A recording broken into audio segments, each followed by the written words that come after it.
Before we get into the deep stuff, let's give some basics or some things I want to do inquiry from the others.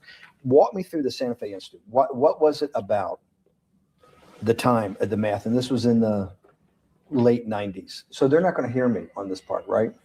We're going to do it both ways? It will not be on the video, but we do have you recorded. Fine. Remember, when you're answering on these questions, I'm not in the shot, and they're never going to hear my voice. So a little bit, you got to repeat in your answer, you got to repeat what my question was. Oh, a little bit. Okay. Santa Fe Institute. Why, when you're at the top of your game on Wall Street, do you decide to finance, which was at the time, or endow, or become the donor or sponsor, however you want to say it, for what was considered the most cutting edge group of mathematicians in the world? Action. So Santa Fe Institute in the late 80s, early 90s, I was interested, I was on the board of Rockefeller. Okay, so just wanted to bring this on as promised for all you guys out there. This is the unreleased 2-hour length video of Jeffrey Epstein interview with Steve Bannon. We're going to guerrilla stream it. So for all those people out there, Facebook, YouTube, X, you can find this on X. Go ahead and see for yourself. But there's a 2-hour interview. It's only been released for less than 24 hours and already has 1.1 million views on it. So we're trying to guerrilla stream it for you guys. I hope you guys enjoy.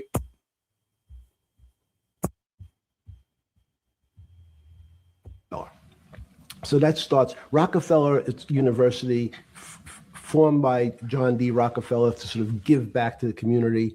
It's east side of Manhattan, except it was old. It was sort of old-fashioned. They were talking about medicine, and medicine by itself was, again, subject to the ideas of science. They were trying to use science to find cures for disease. And I said, no, we need to do something different. We need to start interdisciplinary work.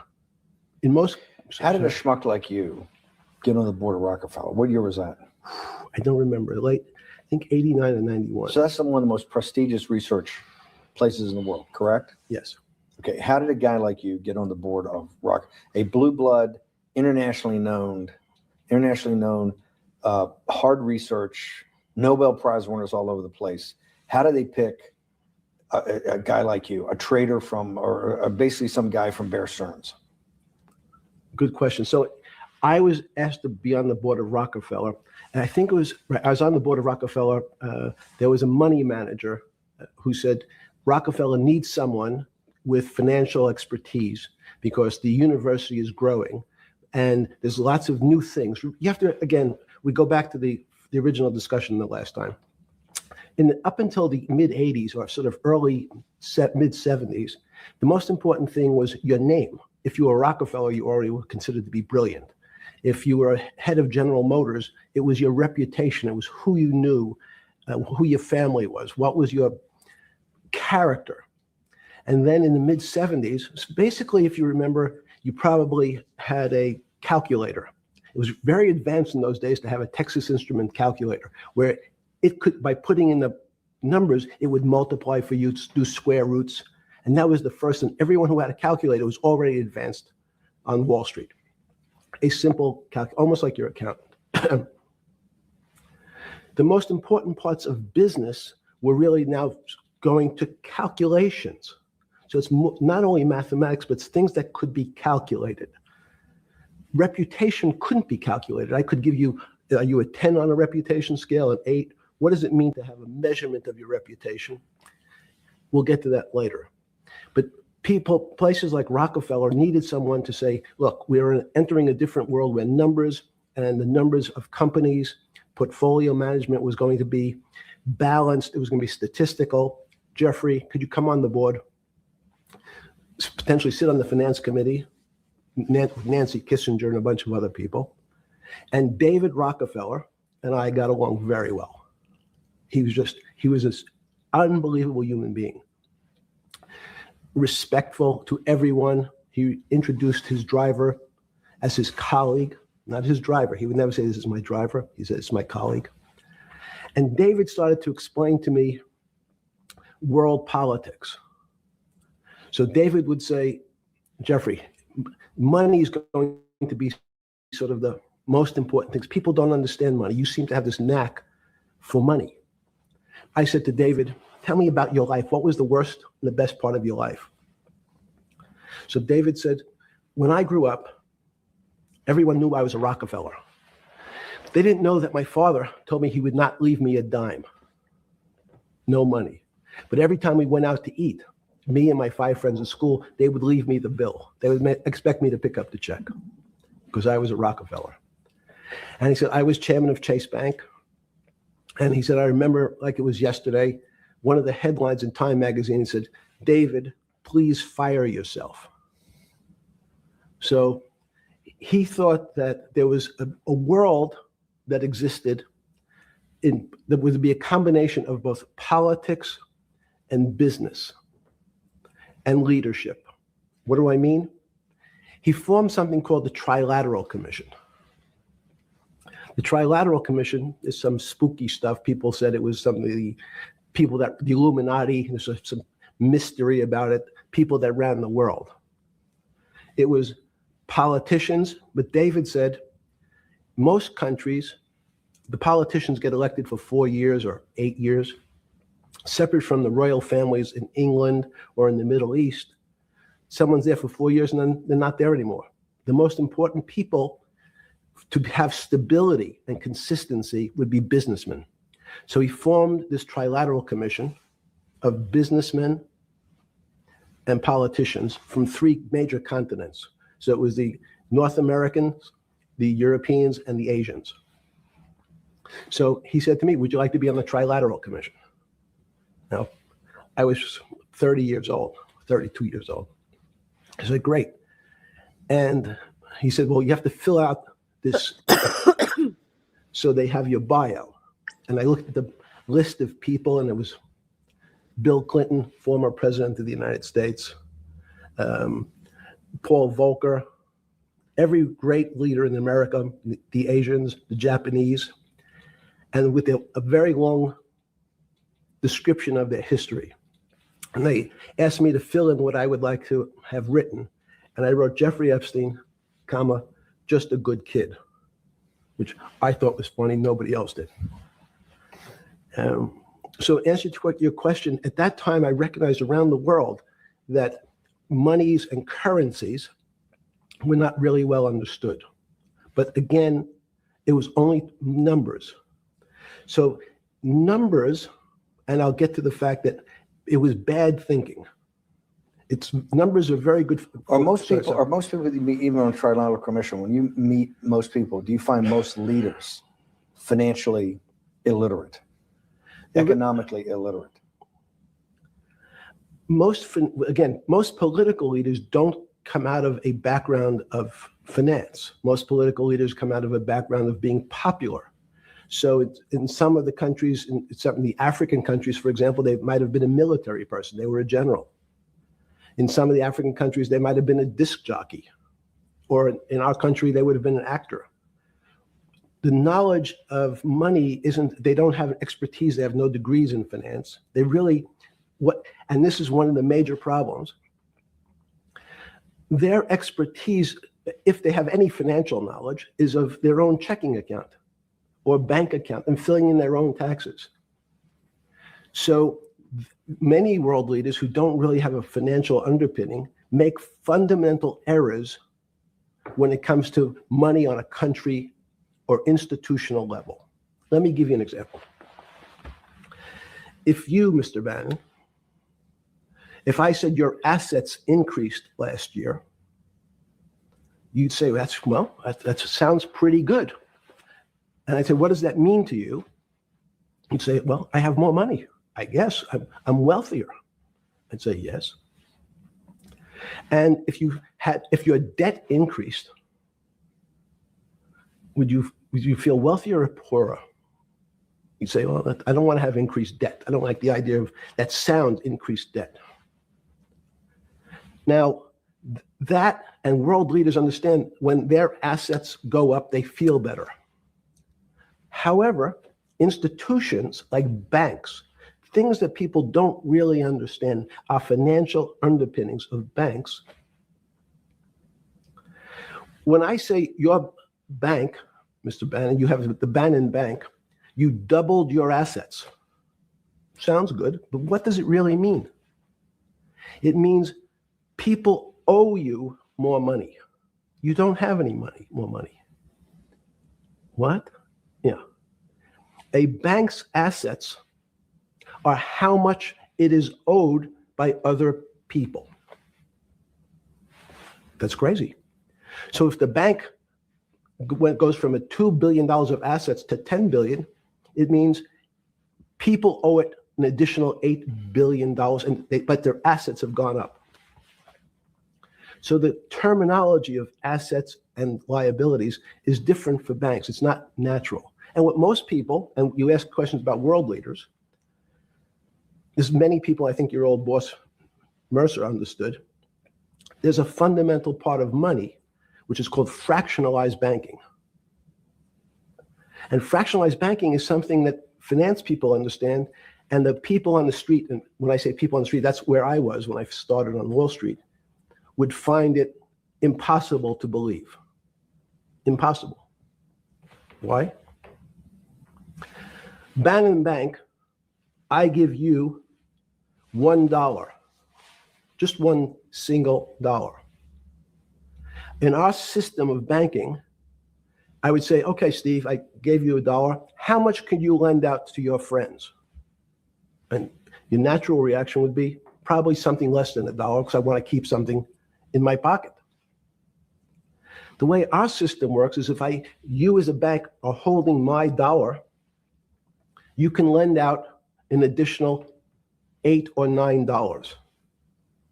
No, it's impossible. I only have $1, Jeffrey. We have something called fractionalized reserves, which is if you have 1, you can lend out 9. That's the way our system works. And so not only do world leaders not understand banking, but the man on the street, my father who worked in the park department, it would be beyond his imagination that people could lend out more money than they actually had in their pocket. Next question. Wait, how did this, in understanding that, when you get on something like the Trilateral Commission, you're on the board at Rockefeller, which is the most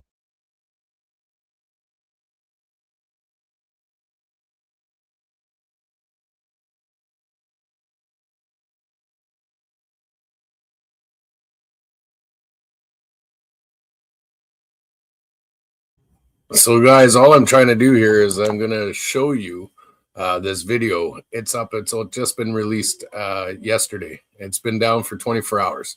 So I want to show the video in its entirety for everybody so you can see it for yourselves. If you want to watch it, you can, but I'm guerrilla streaming it. I will not be doing any talks on this. I'm just going to share the video. You guys are going to get to watch it. We're streaming it to multiple platforms, and we're just showing it for the public. So you guys don't miss it, and you know where you can get it. It is on YouTube, and it is up for you guys if you want it.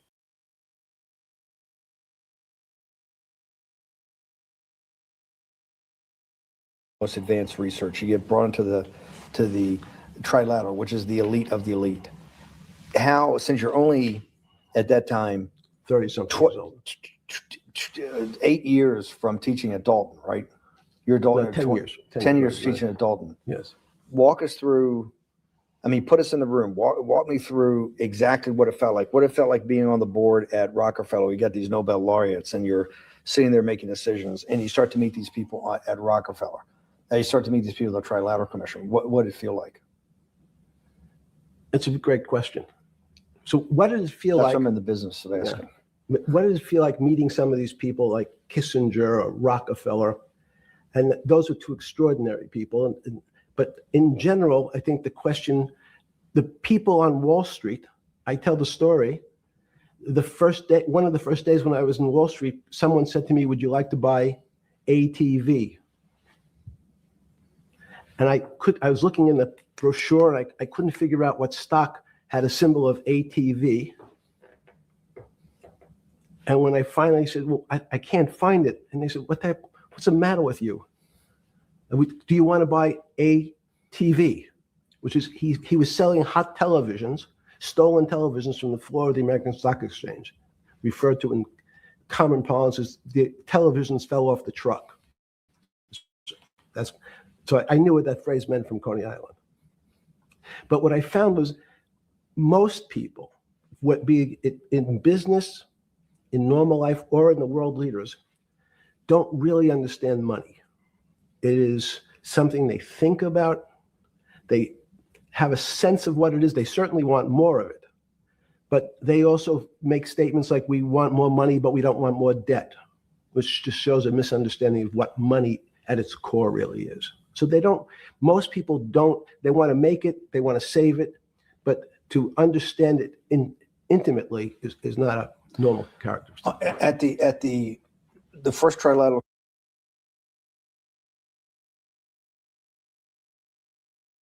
or something? Yeah, good. You're good. Just give me approximate. You joined the trilateral I commission. think it might be And we'll be able to show we'll pull down the chart of where your name was, but just give me roughly when it was. I think it could be 90. I don't remember. Okay. Let's say early 90s. Yes. When you got on the Trilateral Commission and had the first, do you remember where the first meeting was? It was in Tokyo. In Tokyo. And at what hotel? I would like to say the Hilton, but it's probably not. And it's a 3-day, 4-day? Give me some Three-day event. And walk me through the whole thing. Speeches. It starts with a dinner. Just walk me through it. It was boring. You couldn't possibly think it was boring. It's bullshit. It was boring. You had to be stars in your eyes. No. Did you fly over privately? Yes, but it wasn't my plane. So it didn't count? No. You fly over. Yes. And it was who were the first, like when you first met those leaders, you had to be wowed. No. You're 10 years out of Coney Island. No, I'm not wowed by people of position. I'm wowed by people of great ideas.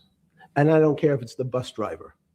I don't care if it's the student I had who has teeth coming out. Well, these guys have to have great ideas. They're the leaders of the 3 great continents of the world: North America, Europe, and Japan. No, many of these world leaders become world leaders because they're popular and they were able to get votes, or they were able to convince people to vote for them. I learned later. Many of them were just good at what they did in terms of politics. Remember, world leaders are politicians in general. They're not scientists. They're not intellectuals. They're not great thinkers. They're great politicians.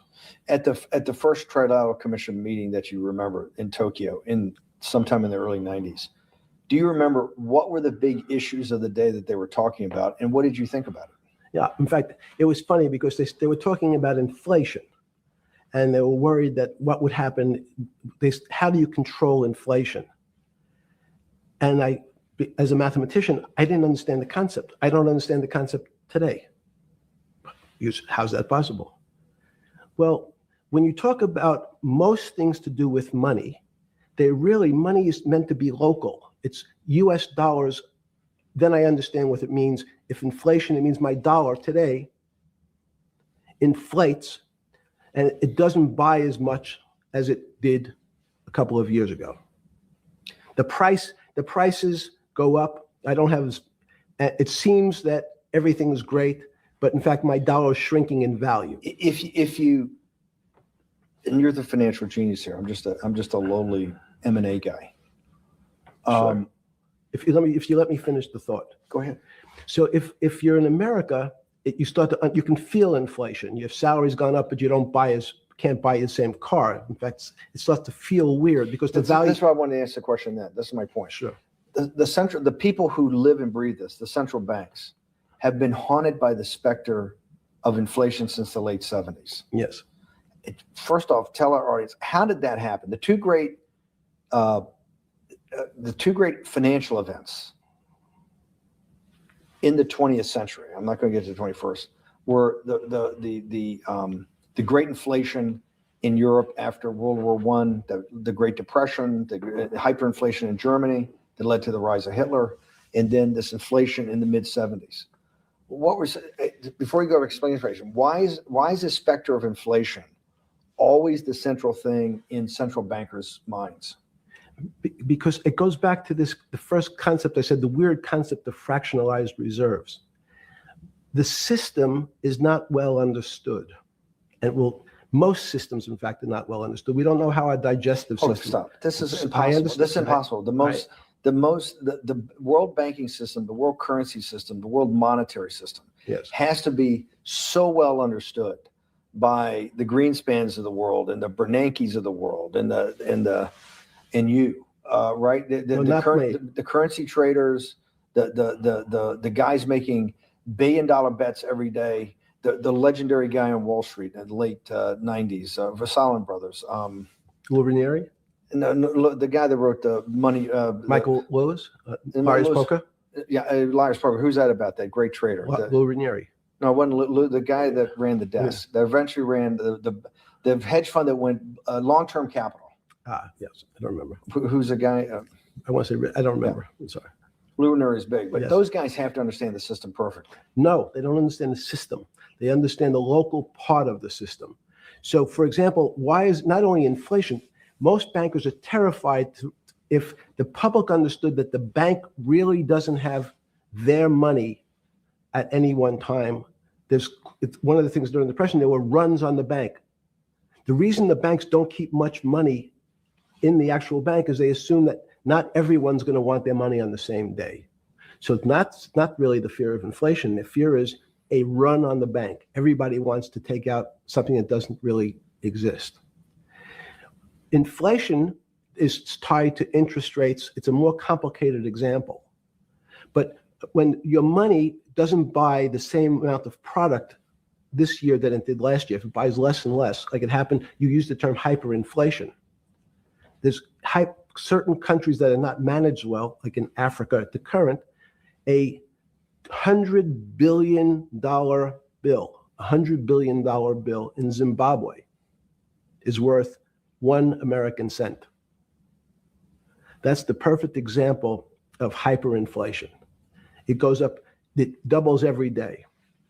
So people are afraid that their value in the system starts to break down. But so if I said to you, does your doctor understand your body system? You'd say, well, I hope so, because I want him to keep me healthy. But you could have a kidney infection, you could have a heart attack, you could have a broken knee. There's lots of pieces of this system. And in fact, when you ask the question, very few doctors understand your entire body. There's a specialist for your knee, there's a specialist for your polynoidal cyst, there's a specialist for your head, and now we have specialists in different areas. So and I'm going to get to your first question about Santa Fe Institute. The world economy and your body are both comprised of little systems interacting with each other and making one big system. This is what's stunning for all the little guys out there, the populist movement, the little guys that haven't had a pay raise in 30 years. They think that these elites, have everything. The guys in the room making the decisions, the party at Davos guys. You're sitting there, you don't think many people today really understand the complexity and really all the moving pieces and how they interconnect to the world's financial system. No, not only don't they understand the complexity, and that goes back to Santa Fe Institute was an attempt of trying to see if there was a way to mathematize, formularize, or algorithmically understand what the term complexity means. That goes back to the original question. Complex systems are complex by definition, but there's not necessarily, it's not one level of complexity. We might say, well, our fingers are complex, the movements, the muscles of our hands, but it's not as complex as the blood system. Now I have a circulatory system. I have systems on top of systems, so that there's no one group of or person that really understands the way the body works. There's no one group that understands the way the financial systems work. You might understand U.S. bond market. Now, you asked about the trade of long-term capital. That was a bond fund, very small part of this very complex system. So the goal of the Santa Fe Institute was to see is there a way to get in, somehow understand how complex systems interact? Fast forward, Steve, to today, where Google and these other engine companies, the other tech companies, are trying to build artificial intelligence. The strangest thing that they found, one of the strangest things, is that the systems that they design, this artificial intelligence, which a lot of people have heard about, is they design a bunch of systems. They're called neural nets. Terms simply taken out of brain work, neurons in the brain. Nets because they actually look like a net. They put in some inputs. The computers work, spit out an answer. Sounds normal to you. It's because you're thinking about that calculator you had in 1976 on your desk. When you ask the person who designed the system, how did it come to that answer? How did your neural net, can you show me the calculations? They say, no, we don't know. We don't know how the thing we designed actually came up with that answer. That's pretty strange. They take the same neural net now and they put it in front of a video game. No learning, nothing. They said to the computer, they say, sit in front of your video game and learn how to play. It seems the computer learns better than any human in history, faster than any human in history, beats any human in history. But when you ask the designer, how did it do it? No one knows. It just did it. So that's the first little touch of things that we already have gotten to a place where we don't understand it and we built it. On Sunday afternoon, September 14th, 2008, where were you? Sorry? It was the night they put Lehman Brothers in bankruptcy in London. I was in jail. Seriously? Yes. So the financial crisis of 2008 happened when you were in jail? Yes. Oh, this is going to be so amazing. This is going to be so amazing. I take it you didn't have your Wall Street Journal dropped off to you in the morning, your Financial Times. No. How did you hear about how did you hear about, because I want I forgot about this, but yes. I'm trying to get, this is going to be amazing. This is, let's go back and do that again. Sunday afternoon, because I want to find out about people, the geniuses understanding the complexity of the financial system. Because I think the best example we have is the financial crisis, the crash of 2008. Sunday afternoon, September 14th, I think it was, 2008, is when they were working feverishly in Midtown Manhattan at the Lehman Brothers offices and at various law firms around town, and with the Secretary of Treasury in the Federal Reserve, what they're going to do with Lehman. They decided they weren't going to save it. And so they prepared to put it into bankruptcy at the open of the market in London the next day. How did you hear about what was going to happen to Lehman Brothers, and what did you immediately think when you heard that it was going to be put into bankruptcy? I'm glad you asked that question. I was in solitary confinement September 14th. And again, some of the public stories about the wonderful time I had in jail and my work release, which didn't come till months after. I'd been there since June in an 8x10 cell with a bed in the back, a 6-foot bed in the back, a chrome sink with a toilet attached to it, and a little piece of metal sticking out that was supposed to act as a table. Now, since I was in jail, there were no books. Why? There's no library. No library, but you're in jail. No, I was in jail, not prison. So in jail, I was in a place what's called the Special Housing Unit, which is for the roughest, toughest, meanest people. They had put me there, they said, for my own protection. So I was in a 8x10 cell with a little slit in the door where they would serve my food on a tray about 9 inches by 4 inches. And then as soon as I finished eating, they'd take the tray and close it down. And one of the guards said, do you understand there's Wall Street's crashing. I'm worried about my pension fund. What should I do? And I said, sorry, Wall Street's crashing? What's happened? And he said, there's some crisis and some companies are going bankrupt. I said, are you sure? And he said, yeah, it's all over the papers. We're all terrified. We're going to lose our life savings because we have either a 401k or our pension funds. We don't know anything about money. Mr. Epstein, can you tell us, like, what's going on? Am I going to be able to afford my children's education? Am I going to be bankrupt like this company called Lehman Brothers?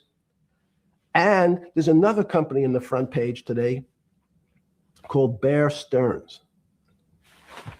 Oh, no, I said. Why? Because that's the company I was a partner in. And in fact, that was a company I had a very large investment in. So, as a great story, I didn't have my Wall Street Journal, but in the early mornings, you're allowed to make 2 phone calls, collect.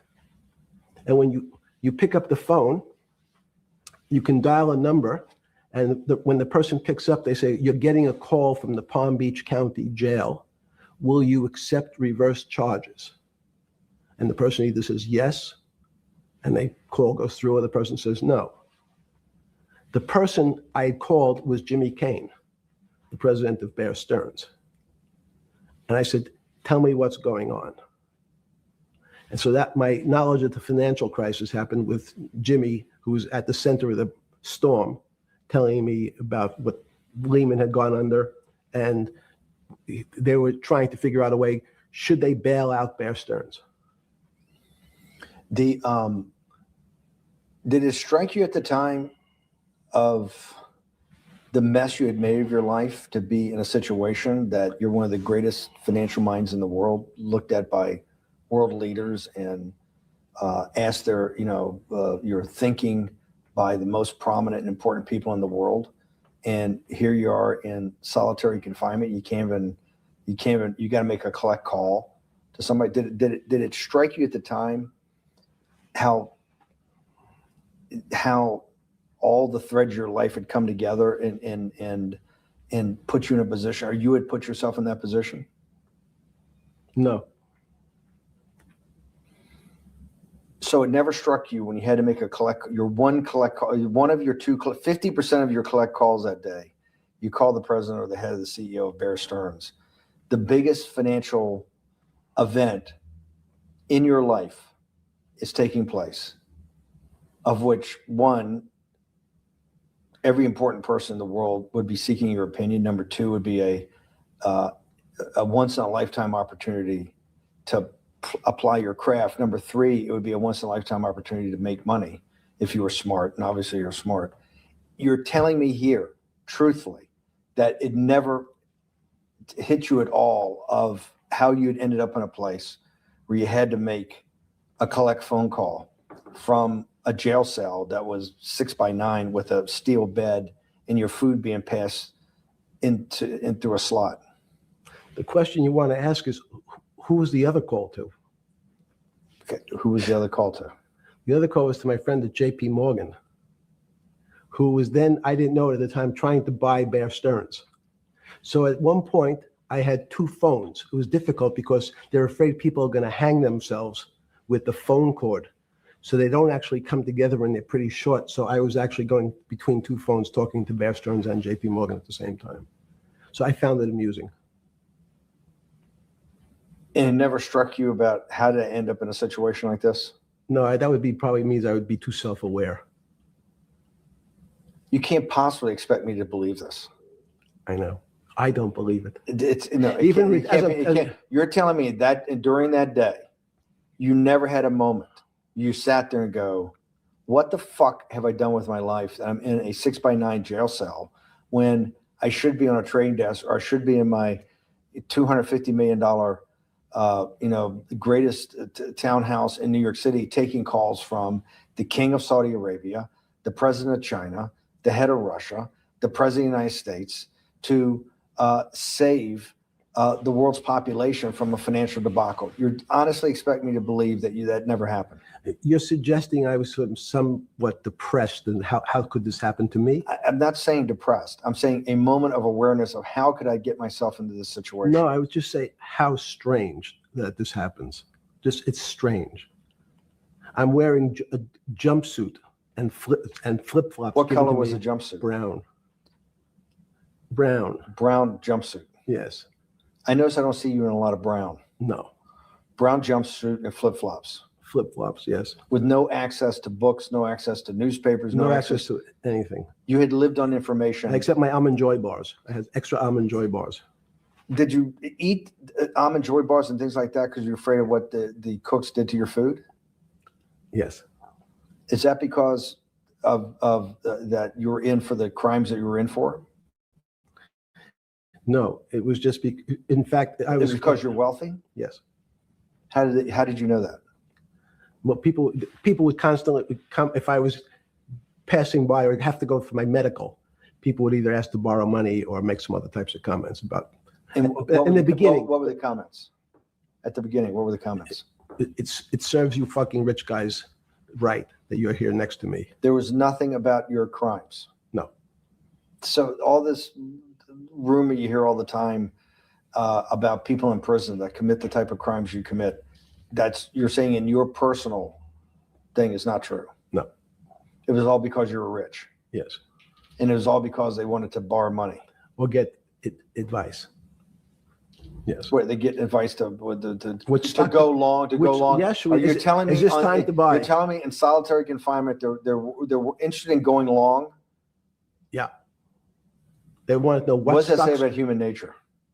Well, what I think the people find, one of the reasons they wanted to keep me in solitary confinement was they're afraid that everybody would want to know which stocks to buy.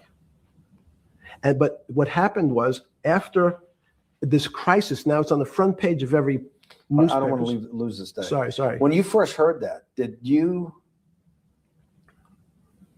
was it Bear Stearns had been kicked into bankruptcy, 6 months before? No, this is the same time. This is part of the same deal. I thought no. Bear Stearns, they saved Bear Stearns and didn't save Lehman Brothers. That's right. it. 6 months before they had bailed out Bear Stearns, but Bear Stearns was still a zombie, A shell of its former a self. former self. But they had quote unquote saved it. They admit. Why did they make the decision in your mind? Why did Hank Paulson and Bernanke what's this concept of moral hazard? Explain to the audience what moral hazard is, and why did they save Bear Stearns 6 months before, and why did the smartest guys in the room decide not to save Lehman Brothers? It's a good question. The real issue is I'd have to go back when you have these systems to the way your doctor responds to any type of emergency in your body. If they might decide to save your kidneys and let your gallbladder go, because the gallbladder is less important to your overall system. If at that time, even it's not that long ago, the boogeyman was when said, well, what really happened? Jeffrey, what really happened? What is this financial crisis? And, some of the progressives and the right wing blame it on the banks. It was the banks' fault.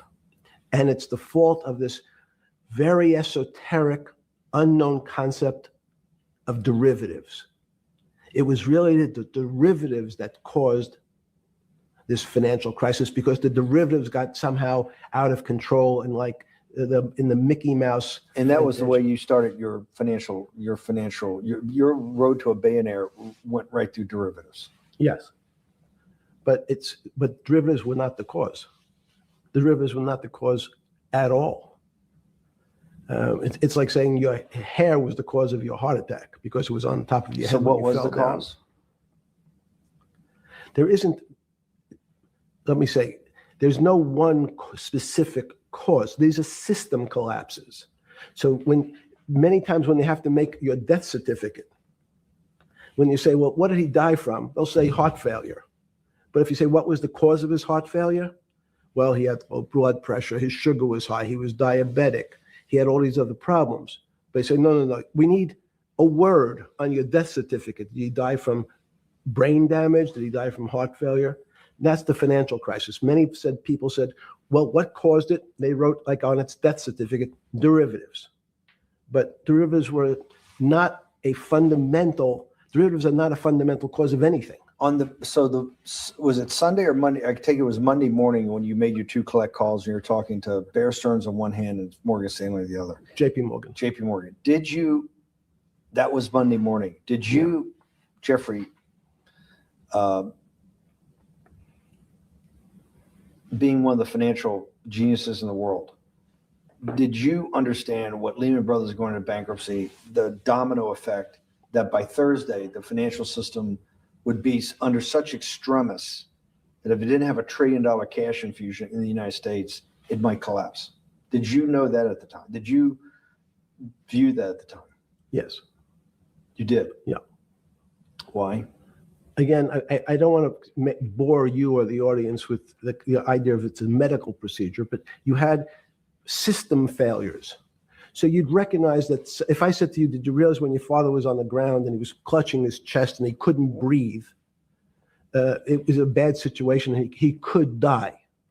That's how I saw it. Did you immediately think about the commercial paper market? I mean, the mechanical triggers that actually you had to blow through these circuit boards. Did you know the circuits? Did you understand the circuits? Or did you have a concept of the circuits that were going to get blown through? Yes, but only because of an analogy to a body. And in fact, from my telephones against the wall with my little metal wires, because the next day I talked to another person in Washington about the issues of what I thought was happening. And I made the same discussion about They were at the Treasury Department? Yes. So in a 6x9 cell in The phones were outside the cell. in Palm Beach County, California, West Palm Beach, Florida. West Palm Beach, Florida. That's what you juice diet. West Palm Beach, Florida.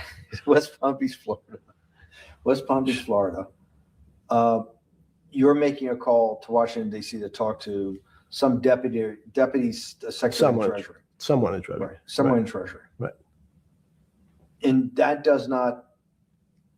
The night before you go to bed, it doesn't dawn on you at all. You never have a moment of self-reflection that how did I end up on this metal cot when I should be at the center of things?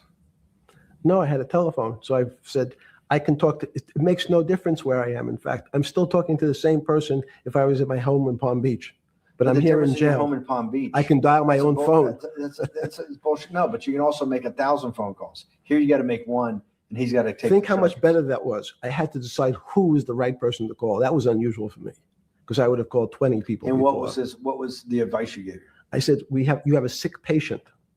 And it's very much like a sick patient in the emergency room. You can't think about it like your car. People in normal walks of life think about money and things as a machine.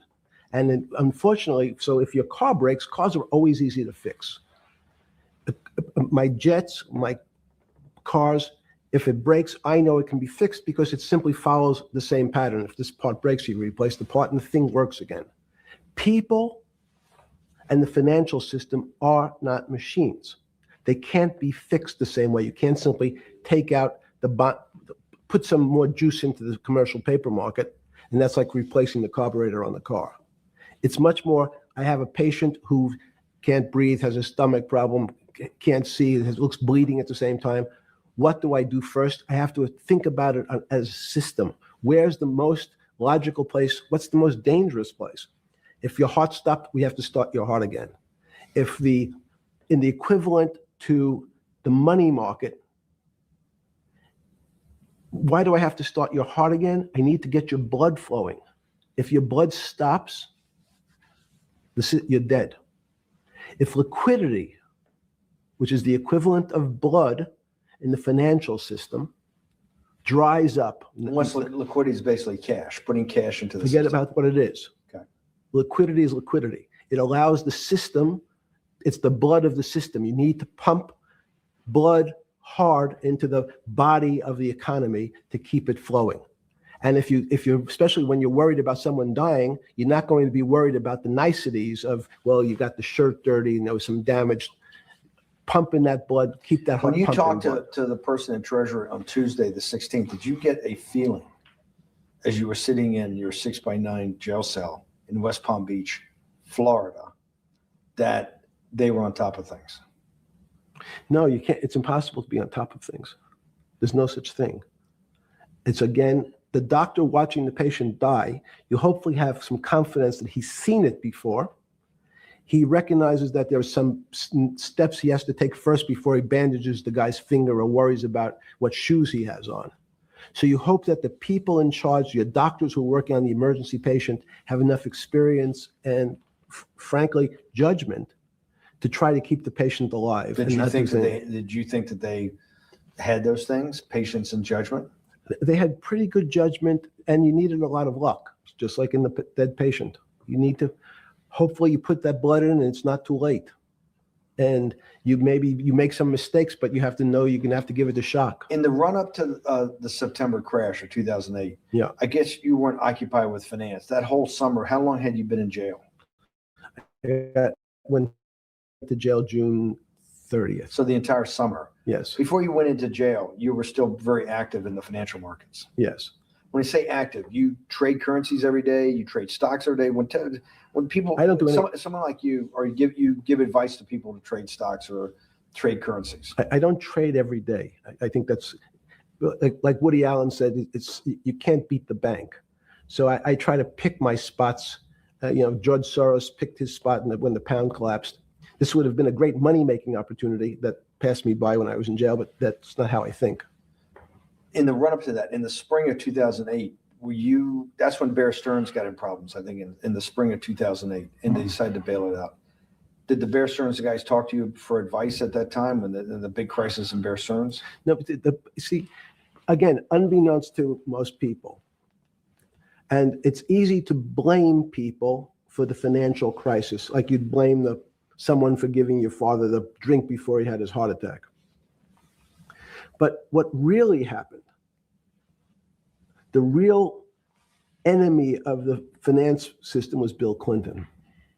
And if you ask me what and who caused the financial crisis, I would tell you it was Bill Clinton. Because of what Bob Rubin and he did to deregulate the financial system? No. Because as of the last time we had our 60-minute interview, you talked to me about home ownership. And you asked me whether everyone should own a home. And I told you, no, it's too risky. So the financial collapse of 2008 is because of hardworking African Americans, Hispanics, and whites who wanted to have a ownership stake in the society that all rests on their shoulders. They're the culprits. No, not at all.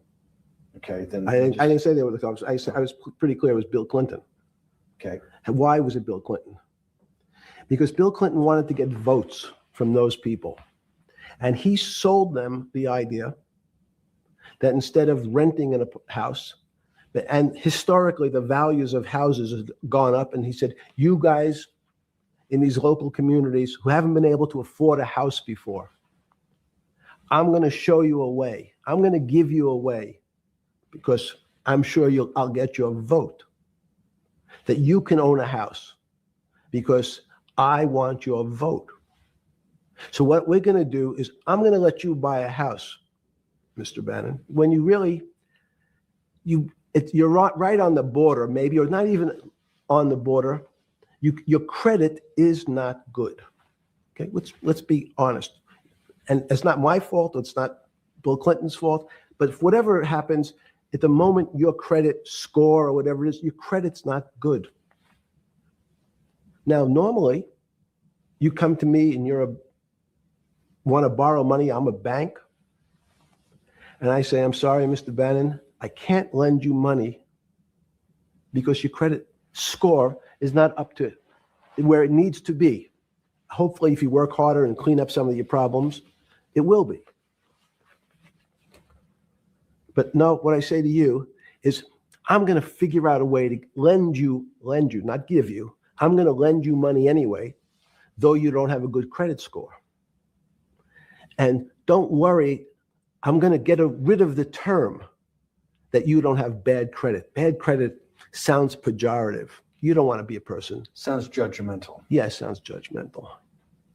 So what we're going to do is we're going to call your credit situation subprime. Oh, nobody knows what that means. Subprime. That means prime is good credit. Subprime is not good credit, less than good credit. So we'll call it something that people really won't follow. And we'll tell you what, we're going to have people lend you money, though you are a subprime borrower. And I will figure out some government agencies to guarantee your loan, though I don't think you're a good risk. So the banks say, no, no, no, we don't want, initially, the bank said, sorry, this is too risky, Mr. President, for us. We're in the business of managing risk. It's not our money. It's the hard-working people's money sitting in our bank. We can't lend to people whose credit is not prime. You're asking us to lend to people who are subprime. And he says, here's the key, if you don't, Mr. Bannon, I'm going to make sure the Justice Department charges you with discriminatory lending because you refuse to lend to my subprimers. In business terms, you should never lend to. But what we'll do is I'm going to form an agency called Fannie Mae and Ginnie Mae, just another agency names. They'll guarantee your loan. So don't worry. Don't worry. You don't have to pay it back anymore. Even though and maybe you don't even have to work as hard anymore. That's probably a harsh statement, but these players, these two big firms, Fannie Mae, will guarantee the fact that that bank will receive its money. Now, the bank says, wow, best deal in history. I refused to lend to Mr. Bannon, but now he has the big brother, his Uncle Sam. He went to his Uncle Sam, and Uncle Sam says, I'm guaranteeing it. The bank says, I want everybody. Give me as many people as you can give me, because Uncle Sam is the best credit in the world. Not only that, it's the United States government. We'll take it all. We'll take as much subprime as we can handle, because it's the best investment for the moment. It's a strange investment because it has politics that has inserted its way into the numbers. Politics doesn't belong in the markets. But now we're going to have, I want the votes. We'll make guarantees that you who can't get a house normally will be able to get a house from the bank. The bank says, this is the best deal in history. We will package 100, 300, 1,000 of you subprimers, and we'll sell it off to somebody else. And the whole system becomes mired in subprime mortgages.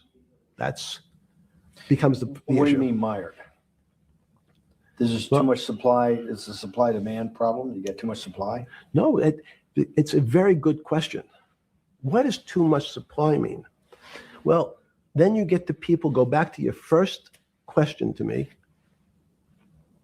Government leaders. Government leaders know if they're good, and they can do mathematics, they can balance their checkbooks. So certain people in Congress said, well, how do you value these subprime mortgages? The banks say, we've been valuing them the same way we've always valued them for the past 20 years. The accounting firms, there's something in this country called GAAP accounting, which is a standard type of accounting. And we account for them the same way we've always accounted for them. If we paid $1,000 for your mortgage last night, when we put it on our books today, we're going to say its value is $1,000. It makes sense. I paid for it. What's its value? It's $1,000. That's what I paid for it last night. No. The Congress people said, that's not really a good answer, you know. That doesn't give us confidence that you know what you're doing. Because what happens if you have to sell it tomorrow morning? Something's happened and you have to sell it. Remember, there's kinds of stress tests. Would you be able to value it at what you paid for it the day before? And Wall Street says, that's not the way you can think about this. This is crazy. We always value things at the cost from the day before. And they changed the accounting method, in essence, to say not what it was worth yesterday, but if I have to sell, what would it be worth? That's impossible. So what happens is every bank now has to value something they bought yesterday at lower than they paid. Never before in 20 years did they have to do this. So something they bought at 1,000 on their books was 1,000 is now 990. That starts to, you asked the question about what did I start to think about? Something's 1,000 and 990. This person now has to value it at 980. When did you first start to get nervous, understanding Bill Clinton and all this? Did you change glasses? Yes. Okay. I changed shirt. I saw the black. Are you okay with the? Yeah, great. I think we're gonna have all kinds of changes. I'm experimenting. Okay. When did you get a feeling? Did you ever anticipate before it happened, something like 2008 could happen? No. How could that be? It's the word I'm going to beat it to death is that it's very much like would I anticipate I'll have a heart attack tomorrow? Unlikely. Was 2008 a heart attack or a stroke? Debilitating. It's a better, it was both. But why was it both? Because in fact, as I said, the blood was getting dried up in the system and the head, which is sort of the central bank, wasn't working. So to some extent, it was a combination. It was just a crisis. Did you see that building up over time? It's always been lurking in the background. I mean, if you have an older parent, would you say it's possible? Did you anticipate him having a heart attack today? No, you hope things are going to go better and maybe they'll fix it up. The system was getting too complex, and it wasn't based on derivatives, because what people keep forgetting, and as I was just explaining, Wall Street and in many professions, including Wall Street makes it sound complicated. They don't want the little guy to understand what they do because they make so much money and they don't do very much. So they couch it in words like derivative and stock options and commodity futures and different types of contracts. It's all everyone is capable of understanding it. It is not complicated. But Wall Street, because they make so much money from doing fairly simple things, needs to make it more complicated than it really is. We had a very big recession in the early 90s based upon real estate and Japan basically imploding. Let's again, Okay. You had a recession in the 90s. I don't know what it's based upon. It's always interesting to look back and say, separate from there's certain triggers, like there in the 70s, there was What do you think it was based upon, the 90s downturn? It's clearly there was a huge downturn. No, I know there was a downturn. That's what I know for sure. I don't. That's a fact. That's all. Everything else is sort of speculation about why did he have that? I understand that, but there's some speculation that has 0% probability of being true, and there's others that have 90%. In the range, when you look at the range of alternatives of what could have caused it in 90, and what I'm trying to do is get you all the way up to 2008. Look, you're the smartest guy in the room, right? You know that. Do you think there's anybody in the world today? Oops, this is going to be a bad question. No, but do you think anybody in the world today, the Alan Greenspans, the Bernankes, is there any central banker you know, any partner of any Wall Street firm, any guy running a trading desk, and I would take it that would be, or anybody at a Larry Fink at BlackRock, Steve Schwartzman at Blackstone, the top 100 financial guys, and let's throw in a couple of Nobel economists, and let's throw in the best professors at Wharton, at Harvard, at Stanford. Do you think that there's anybody that understands money or understands the world's financial system as good as you? There must be. But it doesn't come to the top of the head. No. Okay, fine. Now I've gotten that, let's go back to 1990. In that arc from the fall of the Berlin Wall to 2008. Good. We started with the implosion in Tokyo. of the Japanese economy, Japanese financial markets. We had the huge run up in internet stocks, right? We had the implosion of that in 2000. The bankruptcy of Drexel Burnham in 90, implosion of Japan, huge run up in equity markets for the internet, implosion of the internet in 2000, 10 years later, roughly. And then this run up through the Iraq war and all that, the run up to 2008. Every 10 years, it seems like we're in some sort of 10 years before the 1990s was the 70s. You sound like an astrologer. Okay. And not a financial person. You're supposed to be a mathematician. It just seems to me a pattern of every 10 years. That's misleading. That's exactly right. Because people like to see patterns. People like to see patterns where there are none. So a pattern of a financial crisis every 10 years is just in my mind. Yes. Long-term capital, that had to be bailed out back in the late 90s when everybody panicked. And that wasn't that bailout today would look small. And it was a $5 billion or was $30 billion. Businesses fail all the time. But they long-term capital, the Federal Reserve stepped in. But I'm saying people go bad. Things go bad all the time. Yes, you're correct. The audience is watching this, the little guys, they go bankrupt all the time and nobody gives a shit. You know why? They're a little guy. But when long-term capital management goes bankrupt, or Bear Stearns goes bankrupt, or Lehman Brothers goes bankrupt, people care because it's an unfair characterization. Why do you say that? Because again, it's the complexity of the situation. If you think about you have a complex system, you have your body. Now, in fact, the little guy is my finger. This is. And Bear Stearns is your heart. That's correct. The banking system is my heart. The system, I can't risk my because remember, it's not only my. You haven't been able to name. Hang on. You haven't. Hang on. I was trying to hang. I wanted to see if the hang on worked. No, you haven't been able. You're not good enough yet. You're like junior wizard trying to do it. You haven't. Yes. I'll say, since we can't name another guy that's as good as you. Now, there may be a couple out there. You're not bragging. You're humble.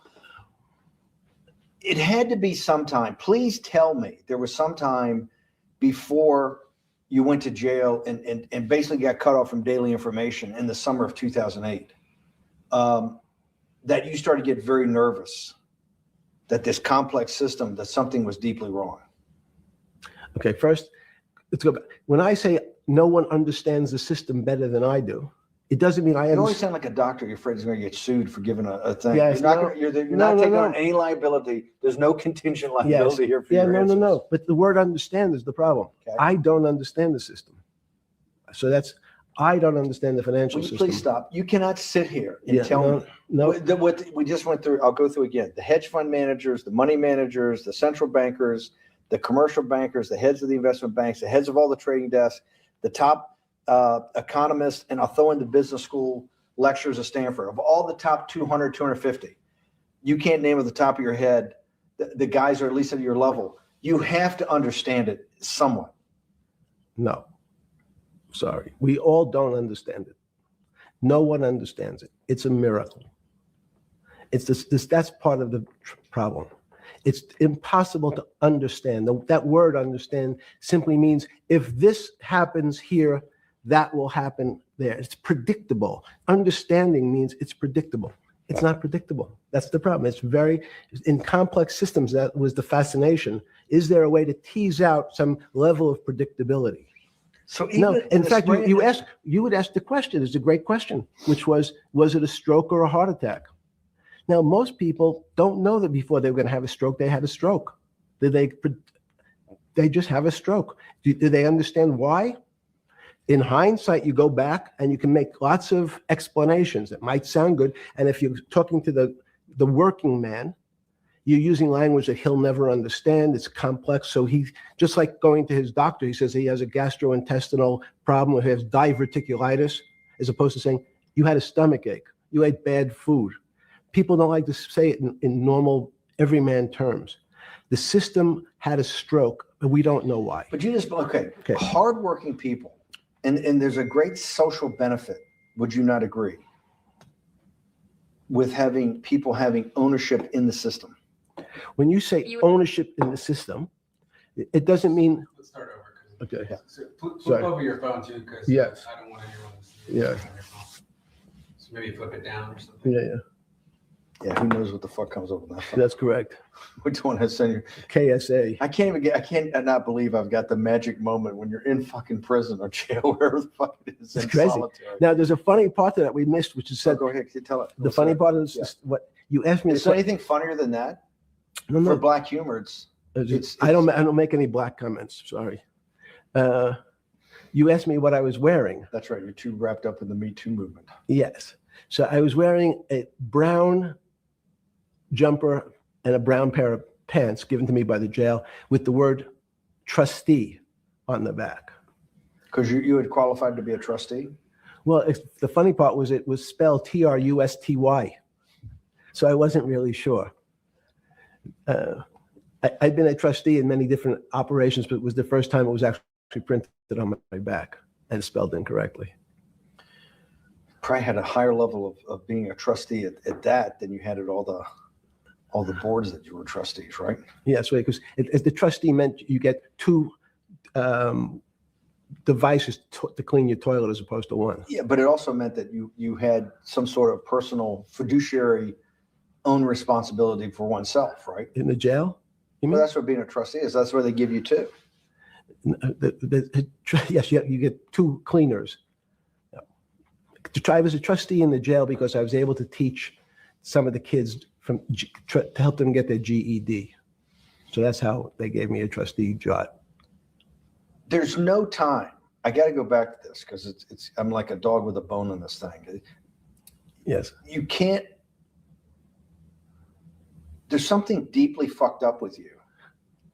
At least something. Well, we know there are things deeply fucked up with this. You will get through in this film, Right. but you cannot possibly have to sit there knowing that you came from nowhere, knowing that you went to the very top of what is considered outside of science and maybe physics, the thing people most admire because it's like alchemy, understanding high finance.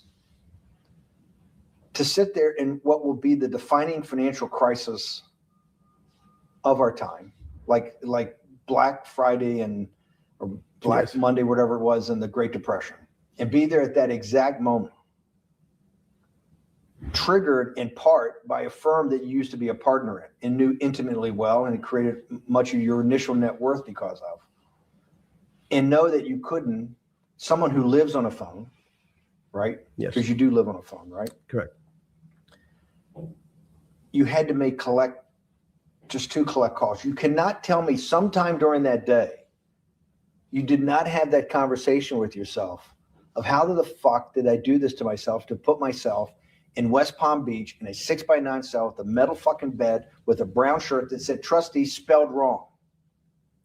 So did I find it amazing that I was there? That's a Not better, amazing. And I don't want to say it was not Nope. funny. Oh, I thought it was. I wasn't funny. Right. but Not amazing. No, it was incredible. Incredible in what way? This- Incredible, like, how do I do this to myself? No, it's as incredible as me sitting here in this house. They're both just two sides of the coin. That's how I think about it. That my life today is incredible. Do you consider yourself a stoic? No, I consider myself a hermit. Stoics are not very happy. Being a hermit, then, being in that 6x9 cell, being in the cell, qua the cell, was not the problem, right? Correct. What was the problem? The eating the almond joy bars. Because you couldn't eat the food. No, right. And but remember, my life is. Did that ever strike you that I can't eat the food because somebody might have done something to it? I got to live off an almond joy bar, one a day or two a day or whatever. How many ever sneak in a day? No sneaking in. Your one almond joy bar, it did not hit you at some time? How the fuck did I do this? No.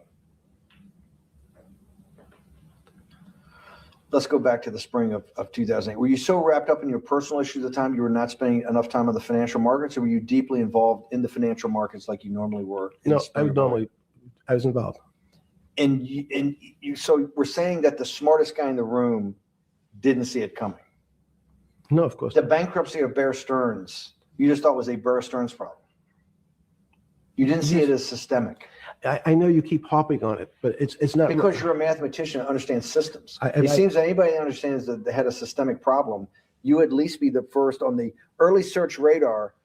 If you're not going to see it, then I'm really afraid, because that means that I always assume there's at least a set of guys out there that have some sort of sense that something's not right.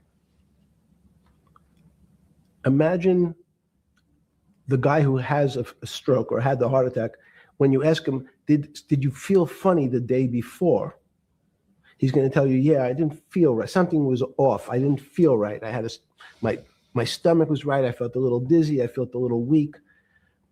But if you asked him the day before, do you think you're going to have a heart attack tomorrow? He'd say, no, I just feel a little weak. I'm a little dizzy. My stomach hurts. So these systems, and that's the issue of complexity. What complexity says is that, in fact, everything seems to go along, and people have seen it. One of the great examples of complex systems is sand dunes. In fact, the sand keeps building up. People have seen some, and all of a sudden, one more sand drop, and all the sand starts running down the hills. That's the way I see the financial market. But you funded Santa Fe in the early 90s or late 80s? I believe it was early 90s. I can get back to you. But early 90s, Santa Fe was funded for the study of complexity theory. It was math. So let's back up. So why did I buy a ranch in New Mexico in 1993? So that gives you some sense. So I would have funded it in 1990. Los Alamos, which was the high energy lab up in New Mexico, was losing all its scientists. And Los Alamos, it was where Oppenheimer and where a lot of the nuclear weapons program, the bomb. That's where the Manhattan Project. Manhattan Project was as Los Alamos, and you bought your property out in New Mexico to be near that? Yes, because the scientists were they cut the funding for high energy physics. But the people who worked in Los Alamos would still be in the Santa Fe area. They cut that because this was the Cold War dividend, right?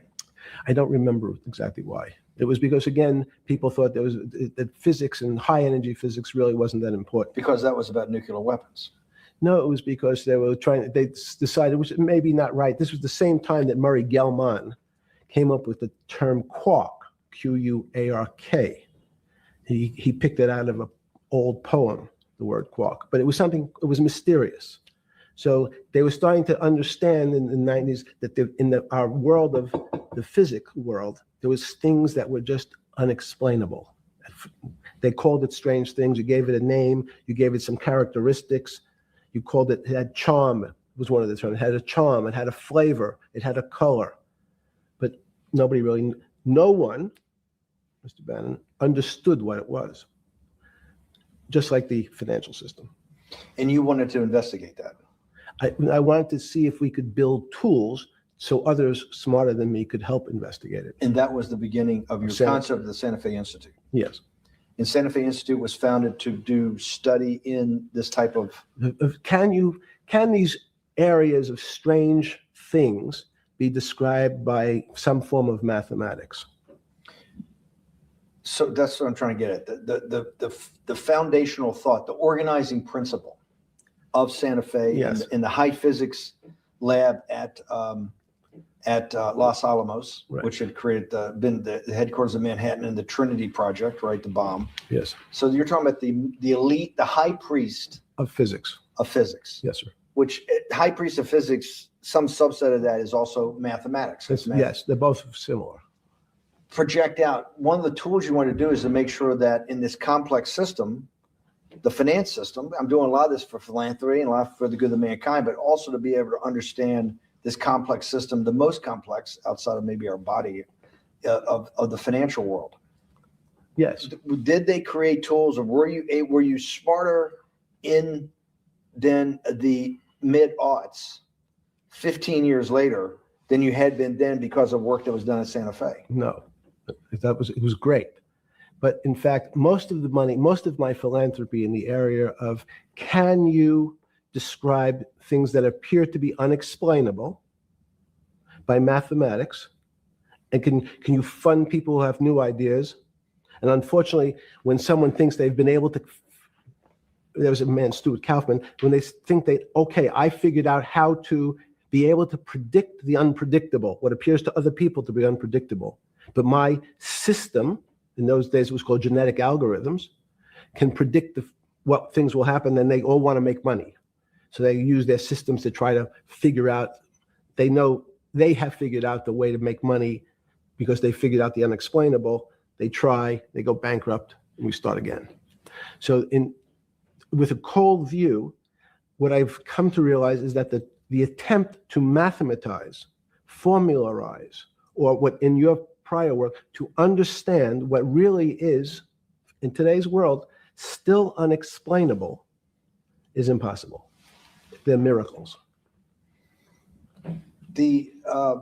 Your first head of Santa Fe was Christopher Langdon, I think. Langdon from But Australia. Murray Gell-Mann was Murray really Gell-Mann was was the the- funder. he- He was the rock. Yes, he was the rock. He was a Nobel Prize winner. Yes. Yes, and a wonderful guy. He came out and helped us with the Biosphere 2 project.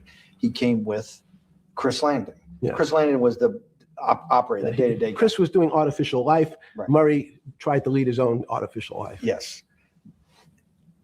When Chris came to Biosphere 2 for the first big conference we had in 1994, he was one of the most impressive guys there among all the world's elite. Kew Gardens, the Lawrence Livermore Lab, the labs at Sandia, all the major universities, Lamont Doherty, all the big Earth observatories, Woods Hole.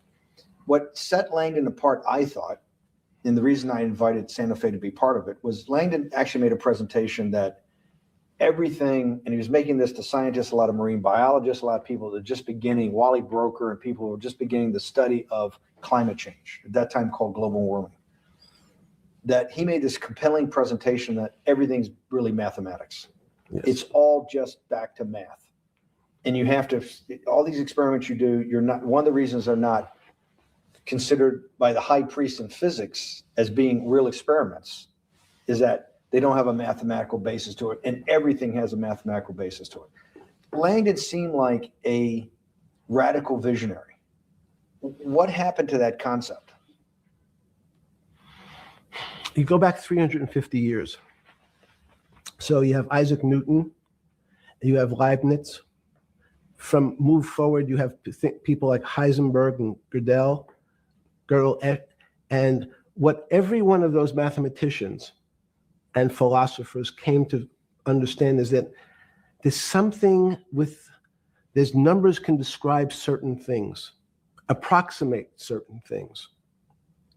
But in fact, trying to put measurements and numbers on other things that are really unexplainable is folly. It's so 300 years ago, they said that unexplainable realm was God. And people who attempted, in fact, to explain the unexplainable, who said, yes, I understand the unexplainable, were charlatans. They were the occults. They were the astrologers. They were the con men. Alchemist. Yes. Well, no, alchemist was, in fact, they believed that there was a way to transmute one metal into another. In fact, they always wanted to see if they can create gold. There's no reason, if you think about it, they recognize that one metal is different than another metal because it has some additional pieces to it. It has additional neutrons or protons or electrons. So because they thought it was a machine, they believed it was a machine, if I can take 5 protons and add 5, that gives me 10, I should be able to get gold. Move everything around inside these systems, the molecules transmute one molecule into another, and if this molecule I've transmuted it into is gold, I'm a rich man. It's back to money. But there's something strange happens. Isaac Newton says, this is really weird. If I want to push a ball on the table, I have to touch it. Maybe I have to blow on it. But I actually have to push one side of the ball or the book to move that side. I'm pushing here, and obviously this thing is what appears to us humans to be solid, so it moves as one thing. But the only way to get something to move was to touch it or put a force against it. Okay, seems to make sense. Everybody has that experience. I want to lift a glass, I lift it. If I want to push a ball, I push it. If I want to pull a ball, I pull it. But he recognized when the ball fell off the table, it went in a different direction. How's that possible? Nobody pushed the ball down. And he said, this is crazy. Why did the ball go down? I didn't push it. I just let it go. So someone's pushing the ball, because I know that I am confident that the only thing that gets something to move is with a force that pushes. So there's a force that's pushing the ball down. In fact, he called it gravity. He measured how fast it was pulled, but never was able to explain why it happened. How is it? What is gravity? It's this. Everybody says, well, why did the ball fall to the ground? Because gravity took it. But what's gravity? That's, as Feynman would say, that's the name of the thing. We have no idea what it is. This goes to Santa Fe. They were trying to explain the unexplainable. Can we measure? Can we figure out a way to predict the stock markets using these types of chaos complexity? Before we get there, let's walk back through it. Let's go back to Newton. Sure. Pre-Newton and then Newton. What did Newton solve that for millennia up to Newton had not been solved? And then I want to go forward all the way to Santa Fe and what they were trying to solve. Let's start with just two or three of the basic guys, but let's go with Newton. What pre-Newton, it was what? And then why is Newton such a genius? In such a in the, I think mathematically they told me one time, I've seen there's been 115 billion people roughly that have lived on the earth. And of that 115 billion, Newton. Are you sure that's a number? That sounds a lot, very high. We only have 7 now. I think in the history of the earth, I think it's, I'll pull up the stat for you, but I think it's 115 billion people they figure. That probably is inflation. That's why have lived on earth. But he's one of the handful of the most important. What did he solve for? Why is he so important for how we live today? And then we want to go through Leibniz and the other 2 or 3 other major ones to get us to Santa Fe.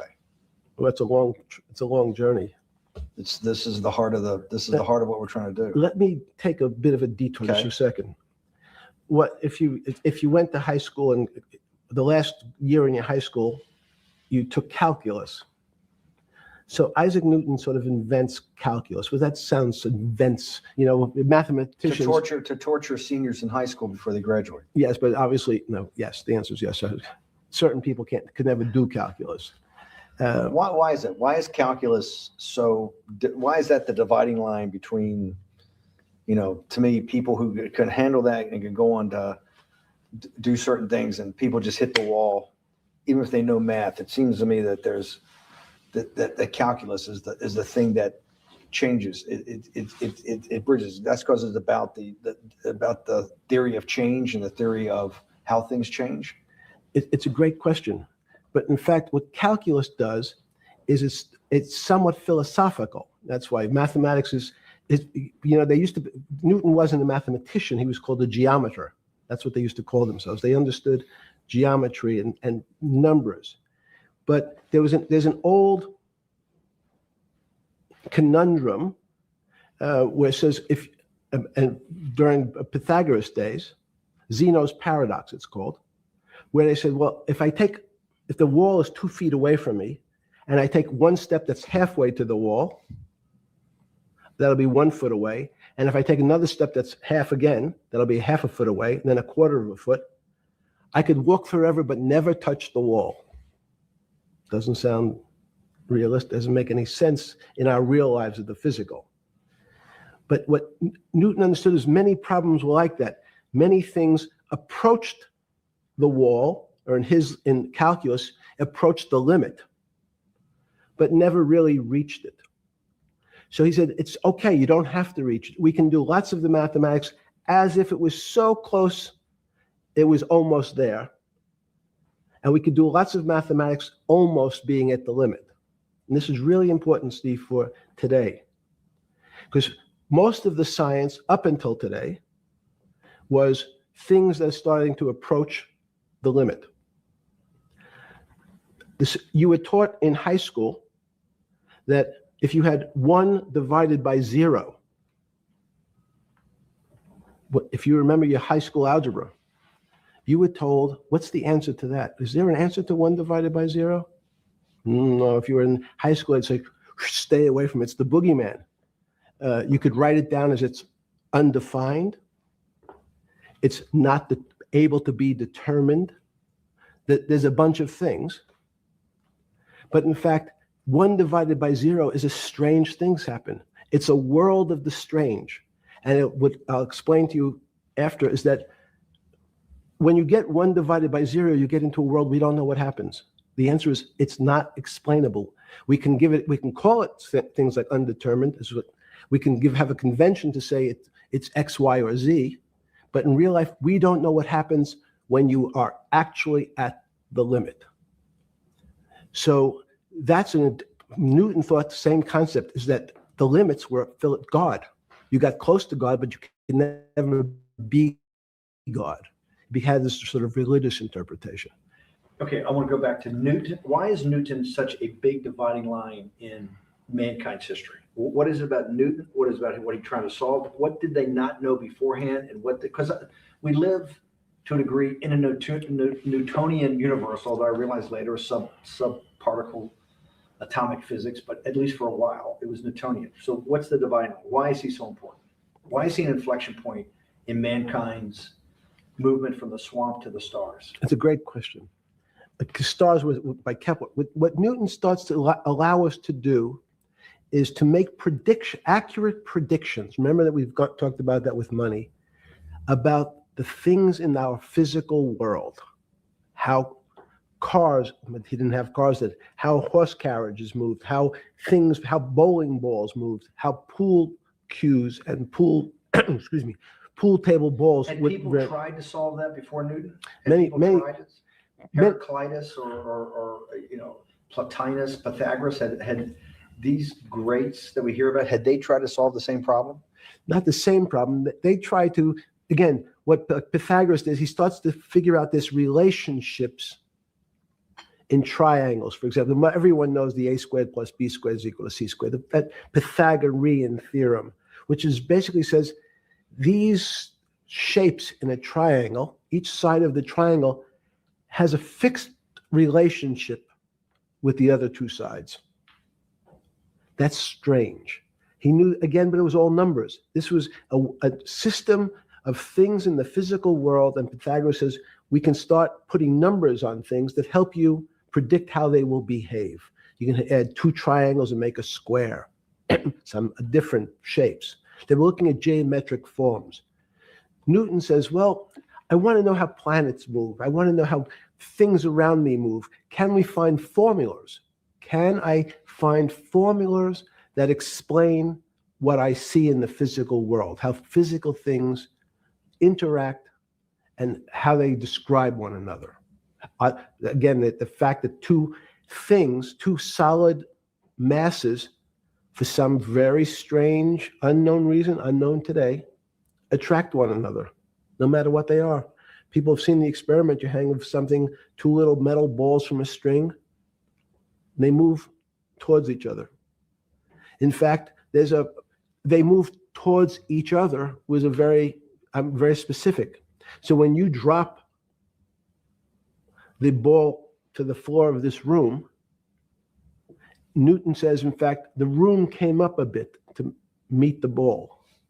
The room moved. It's imperceptible. You can't really perceive that motion, but they attracted each other with certain ratios. So he started to be able to measure things in the physical world. And that was great advances. It also, you wanted to move very quickly.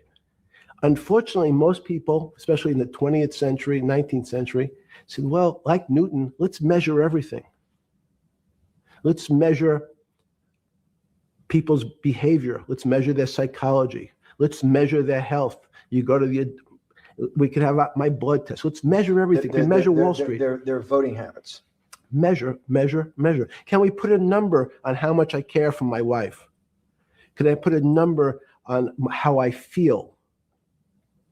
And we tried, unfortunately, we try to mathematize the finer things in life, and then recognize that there's things that unfortunately just fall outside. Schrodinger wrote a very famous book about what is life. He was trying to figure out a way, can he describe the difference formulaically between things that are alive and things that are dead? The answer is no. The things that are alive in my world are miracles, not magic. Magic has a bad connotation. We trying don't to hide believe in things. you don't believe in the spirit or the soul. That's what animates people, is your spirit or your soul. That's No. have you ever seen someone die? When they die, their spirit leaves. Their soul leaves, no question. So in There's no fact, question to you about no that. question. There's no question to you that there is some animating life force within us that leaves when you're dead. Yes, in fact, I refer to the soul. This obviously a certain the questions in the past, even Because during people would normally think you were soulless. So Thank you. But have you talk about you actually believe in it and have done some thinking about it is pretty shocking in its own right, isn't it? well, again, mathematics, Leibniz thought. So Newton was at Cambridge and he was the head of the math department, right? He's a professor, essentially. Yes. But Leibniz, was Leibniz a German professor? Yes, but what Leibniz said is the soul is so strange because God took chemicals, which is simply the material, like tables, and he somehow made this material able to have a thought. How strange is that? Not only does it have a soul, but this some way it was put together that this material substance is able to think. So when you say to me, it's obvious to everyone that there's such a thing as a soul. Now, if you're part of the Charlatanville, you'll try to explain it to people. The soul I describe as the dark matter of the brain. Why is it dark matter? Because in high energy physics nowadays, you hear terms of dark matter, dark energy. Again, terminology, it's a complicated term. Why is it dark matter? Because we can't see it, that's all. What do you mean you can't see it? Well, somehow we see something moving towards this area of darkness. Something, I can see this thing. This appears to me to be empty. It's just black, but I see it being drawn this way. So I say, well, I know if this were matter, that would follow that equation. If this was solid, it would explain the way this particle moves. But I can't see anything here. So I'll just call it dark matter. And I'll say, I don't know what it is, but it behaves as if there was something there. The soul is obvious to everyone that there's something different between things that are alive and things that are not alive. But we have no idea what it is. It's currently unexplainable. I believe we need an entirely different system of analysis to try to figure out. But Sorry. No, with Newton, with all his alchemical studies and things he worked on the spiritual side, Leibniz had just talked about the soul, Schroeder talked about what is life. If a modern scientist or someone that you funded at MIT or at Harvard or one of these things talked in those types of terms, they would be considered to be a wingnut today, wouldn't they? They would not be on the path for tenure, right? Unless they were in the philosophy department. This is exactly my point. We're talking about three of the greatest mathematicians in mankind's history that have really changed mankind. Talking like this, what happened? How do we get to a situation where they could not be in the high physics, they could not be in the mathematics department or working in high energy physics? Good, it's an easy answer. Newton was a combination of mathematician or geometer then and philosopher. And as time went on, those disciplines seemed to move apart. We had philosophy. Some of the philosophers can't do math, and some of the mathematicians. And again, mathematicians often break into two categories: people that solve problems. Those are more like geometers in the old days, just problem solvers. And then there's thinkers, theoreticians. They're more like the old movement towards philosophy. But neither one of those two groups have been able to figure out why something is alive as opposed to something that's not alive. No one's been able to describe what the soul is, but we all know it exists. And I think what we need is science is a bad word. I think science only describes the things we already know about the physical world. In fact, there's an argument that the physical world that we see has been created out of our systems of mathematics. Mathematics, everyone knows mathematics describes the physical world much greater than it should, unless my view, the physical world really comes out of conscious beings that have mathematics. So they create it. This table appears to you and I to be solid. To a bat, because we have light that's bouncing off the table into our eyes, it appears solid. If instead of eyes that responded to wavelengths of visual light, our eyes responded to radio waves, the radio frequencies, it's not different, it's the same type of frequency as light, but different speeds, the table's invisible. We know that our phone works in this room. So the waves are coming through the windows, the waves are coming through the walls. So the walls are invisible to that type of radiation, that type of energy. The walls I can see them because my eyes, a physical system determines that the walls are there. You, with Murray Geldman, you founded, or were the original donor, and had the idea of Santa Fe Institute. In 10 or 15 years later, that effort to study the complexity of systems mathematically, yes, was it's a essentially total failure. Yes. A total failure. Total failure. Why is that?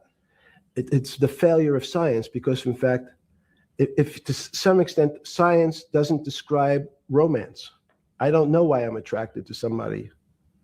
I don't know. People are attracted to each other, and everyone has the same feeling. They've seen someone walk in the room, and they say, "Oh, that person gives me a creepy feeling." Science has tried to describe. Science doesn't describe what creepy feelings means. They just know it's a creepy feeling. I think women, as I said the last time, have an intuitive sense. What is intuitive? They have intuition, they have feelings, and they're able to deal in the realm of things that men, especially men like myself, find unexplainable. Women have intuition, men see things a bit differently. Men want to measure everything. Women are not really that interested in measuring. In what you're saying in macro terms, you actually think science, mathematics, maybe ultimately technology is moving to that more intuitive. I think science and math are old-fashioned. And unfortunately, people are still taught that they have to learn algebra in school and certain things in school, as opposed to learning to have an emotion. Is this what Larry Summers was trying to get at? Maybe he didn't say it perfectly enough, but what he was trying to get to in that system, the systems we study today, the way mathematics is either taught or understood, that women just haven't gotten up to the highest realms of engineering or physics or mathematics because of that. And you're actually implying that there's a either new branch of science, or we've hit an inflection point like in Newton that's going to go in Newton took mankind in a different direction because he was able to measure. Then you had subatomic, non-Newtonian physics later. Are you saying that you think there's another developing field that's coming up that may take us, I don't know how many decades to get our hands around, but that's what's evolving out of this? Yes. Yeah. In fact, I think that mathematics, it's not the end of science. Every year someone says it's the end of, we can't discover everything. There's lots to discover with relationship to the physical world, but we know a lot already. In respect to the unexplainable world, we almost know nothing. Women, again, sense it. And instead of Larry Summers, I won't digress too much, but Howard Gardner early on said, there's not one form of intelligence. It's not mathematical intelligence. There's emotional intelligence, this kinesthetic intelligence. There's this argument that I reject that Black people are less intelligent than white people. It's not true. We know, for example, that if I was in the forest and I had to run from the lion or figure out a way not to be eaten, and my competition is a local African, I'm the one who's getting eaten because they have the intelligence to deal with their local environment. So it's just different. It's not better, it's not worse, but there's many differences amongst different types of people. And so people have different intelligences, and they excel in some intelligences usually, and less so in others. When did it come to, because the world of high finance is a world of pure reason, or is it a lot of emotion and gut checks and on trading desk and central banks when these decisions get made? Is it that high church, like the high church of science of high energy physics, or is it as much emotion that comes in as much as the mathematics and the reason? It's a great question. I think if you talk to really experienced and successful traders and you ask them how they know what's going on, they can't give you an answer. They don't know. They feel it. They can feel the way the market's moving. They can feel the way the stock's moving. And that these are not very well-defined terms. It's difficult to put in mathematics terms. How did I feel it? You could look back and make guesses what I was seeing. But great traders feel it and then act on their feelings. That's the difference. Many people feel it but are afraid because they want a mathematical justification before they take that next step. When you first got on the trading desk at Bear Stearns in the late 70s or mid 70s, were you shocked by how little actual understanding of mathematics that the traders comprehended? Yeah, well, again, we had a Texas Instrument calculator. Most stockbrokers, especially before 1975, if they were good stockbrokers, could add. That's about it. They could multiply. If you could multiply, you were already in the top 15% of stockbrokers. Stockbrokers simply meant there's a story. When I went to the first person, I had no money. And I said, how much money do you make a year? And he said, $400,000. Impossible. I'm making $10,000. That's probably more than your family had made in its entire Life. existence. Yes. And he makes it in a year. I said, what do you do? And he said, it's too complicated for you to understand, which is what the main thrust of Wall Street people, they want to tell you it's too complicated. Because if you understood that person was simply, he had a brother-in-law, in fact, in this case, who ran the pension fund at General Motors. His brother-in-law would call him and say, buy 1,000 IBM. He'd hang up the phone, he'd write it out on a ticket and walk it to a window. That was his entire skill set. Hello, write what my brother-in-law says, walk it to a ticket window. Give me an example when you're on the trading desk in the early days of Bear Stearns of a time that you felt either complete uncertainty or you saw total panic, where something was happening that people couldn't foretell and that they were like in an airplane cockpit where it's going wrong. Walk us through that. In 1978, I think it was, across the news wires, there had been a collapse of the currency in Thailand. On the other side of the world, had no relationship to me. I wasn't sure where Thailand was. But the fact that a currency, a country's money, had all of a sudden dropped tremendously in value, affected the rest of the world's markets. And people panicked because they'd never seen that before. A very small part of a very complex system had a shock throughout the whole system. So prices on Park Avenue apartments, the bond markets, the stock markets, every started to gyrate. There's an old mathematics expression that if a butterfly wings in Mexico make the wrong turn, it spins out, and eventually, by the time it gets to Canada, it turns into a tornado. So these are part of complex systems. So yeah, Wall Street in certain parts. Santa Fe Institute was supposed to actually come up with a formula for that, for the butterfly wings. Why in 15 years did you reach the end of at least that experiment? Every attempt that's why it's so exciting now, because I think certain people are starting to realize that there's so many things that are unexplainable that we have to think about them differently. Music is a great example. It's a common man's example. When you hear a certain song, it makes you feel a certain way.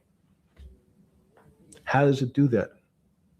We don't know. We can't mathematize it. And even that music, Steve, Nowadays, we compress music. When you have a violin, it's compressed onto your iPhone. So what does compression mean? I'm taking lots of information and I'm cutting it into lots of pieces and squishing it together. And when I squish it or compress it, I have to take out lots of pieces, but I say that they're not very important pieces. It's those pieces that we take out when we compress data, to me, are the most interesting parts of life. You just said a while ago, part of this new search for science may go back to when people were actually talking about a soul, and you said there's no doubt in your mind that there is a soul. Describe for me what you mean by that. What do you mean by soul? What do you mean soul different than the physical analog body that we're seeing on film right now? It's difficult to describe in words. I mean, I'm not a poet. Poems get a little closer to what that really means. But even the concept of what is life becomes complicated when you deal with plants and seeds. Is a seed alive? I don't know. Certain people would say, no, it's dead.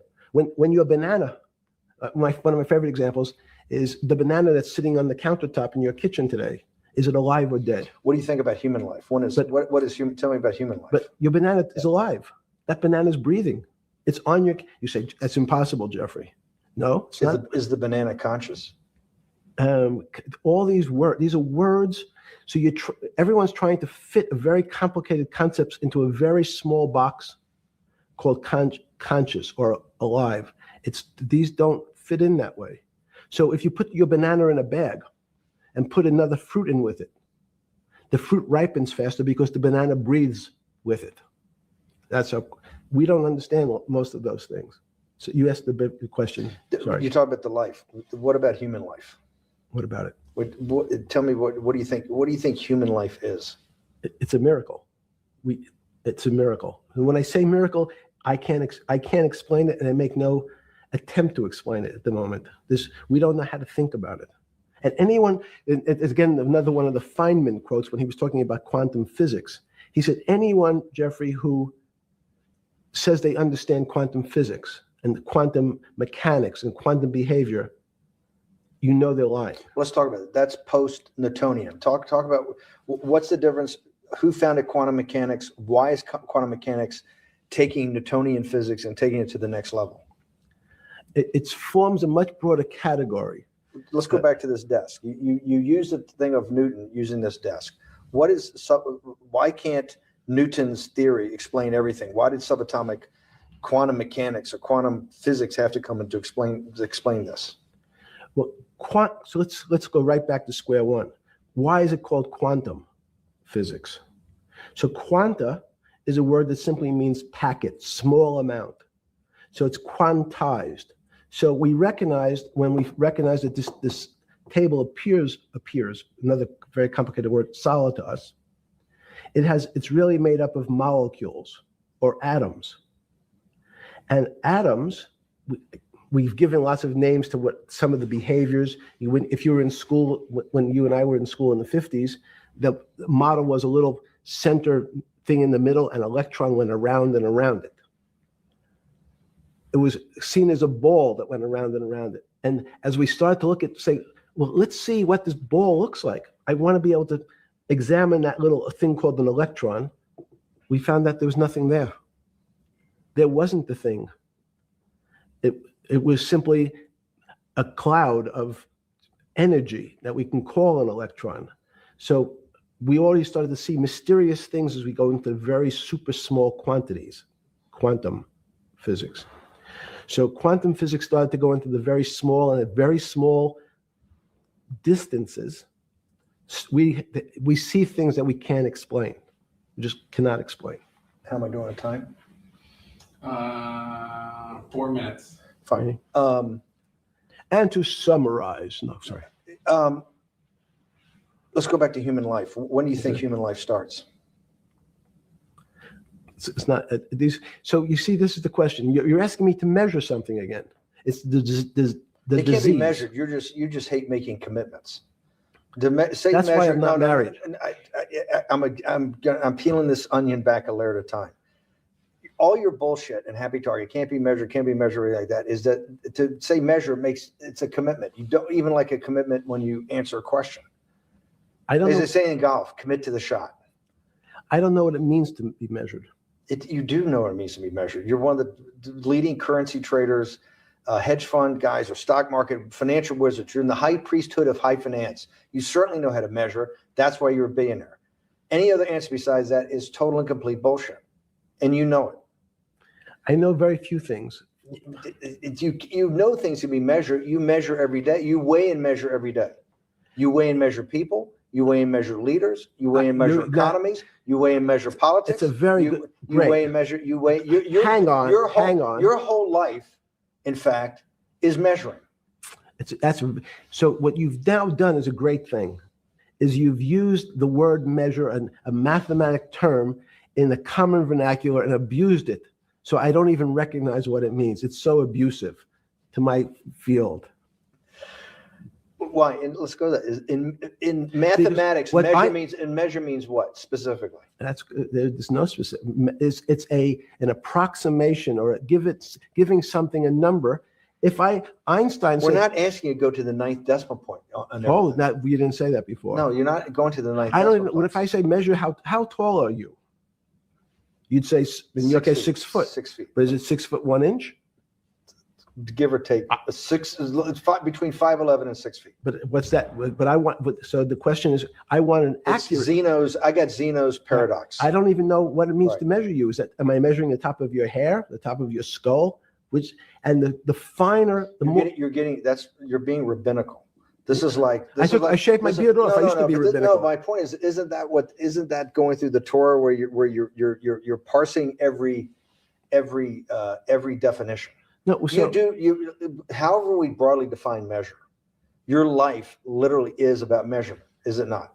It's about putting numbers on things so that I can try my best. You can call it whatever you like. If that makes you feel better. What do you know? No, I want to make you happy. Back to your scientific inquiry. No, even a number. People don't. A number is a complicated. When did you come to this inflection? When did you come to this aha moment? Was when it was in your solitary confinement, when the biggest financial crisis in world history was going on, in your 7x9 jail cell with your metal bed and your 2 brushes because you were a trustee with the brown uniform on, trustee spelled wrong. Is that the moment of clarity that you had about science and Newtonian physics and everything that we can measure is really not going to be the way we go forward? It's going to be much more esoteric, emotional intelligence thing. Was that your moment of clarity? I wish it was, because it would make such a great story for this interview, but it's not. It's the fact that I lead such a privileged life to come across. But when did you? If it didn't happen then, when did it? Or did it happen before? I was going to hopefully get to the. Okay. I'm in a privileged position to have some of the world's smartest people come to my house and tell me what they think about different subjects, and I finally realized that the thing that they had most in common was there was this area, no matter how smart they were, that when I asked them the questions, they said they'd have to resort to a 500 or 1,000-year-old response to that question, which was, I don't know. You know who else found that out? Socrates. That's what Socrates kept doing, right? Socrates kept asking all the experts. He would go through, question after question after question, and realize at the end they didn't really know. They really didn't basically understand what they were talking about. And one of the things that people won't enjoy, it turns out that potentially one of the bad things to teach children is how to write. So writing, reading, and arithmetic was everyone's supposed to be taught, but writing forces you into a very narrow channel of thinking. You have to write in a certain form, in a certain way, in a certain linear pattern. So your thinking becomes somewhat narrow. The reason I brought up writing is one of the recent discoveries of mine with respect to Socrates, Plato, and Aristotle is they never wrote anything. They spoke, and people around who could write wrote. Socrates could think. So that was. Jesus of Nazareth was the same way, right? Never wrote anything. I thought he was a carpenter. He was a carpenter. And didn't he need like a little carpenter's tonight? I don't get that. But at least his written record. Right. One last thing. Sure. Thank you for having me to your house.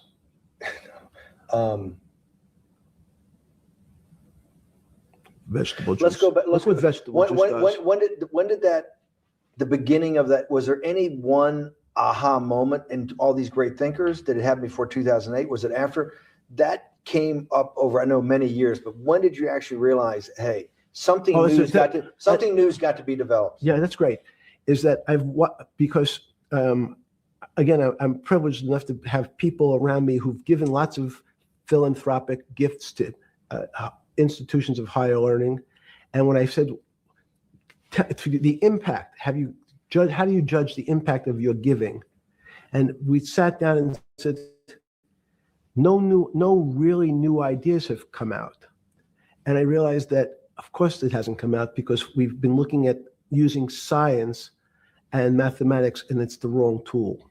It's obvious. Institutions that are set up and try to put forward knowledge and understanding and truth, should they take your money? Derek Bach at Harvard said, taking money for good causes is a good thing. So if Hitler took all the gold out of the teeth of the Jews and said, I want to give this to Heidelberg University to fund the Leibniz chairs so that I can study high energy physics, Derek Bach would say that was fine? Again, it's these questions are questions where good people on both sides, like your Charlottesville, could differ. I don't know the answer to these questions. So tell us the two. Give us the two answers. What the one answer why it shouldn't be, and then the one answer. Derek Bach says, "I'll essentially take cash from anybody because I got so many projects, so many good guys, and this is the way I'll do it. So I'm indifferent to where the cash comes from. Money's money, and if I got good guys, I'm the fiduciary. Says these are good people and this is good research. Okay, I'll take the cash from any source, including you. What's the other argument? Let me give you that. I know in my case, is your money dirty money? If you live, I just asked a question. Is your money dirty money? No, it's not. So in fact, why is it not dirty money? Because I earned it. But you earned it. We went back to this before. You earned it. You earned it advising the worst people in the world, right? That do enormous bad things. And just to make more money.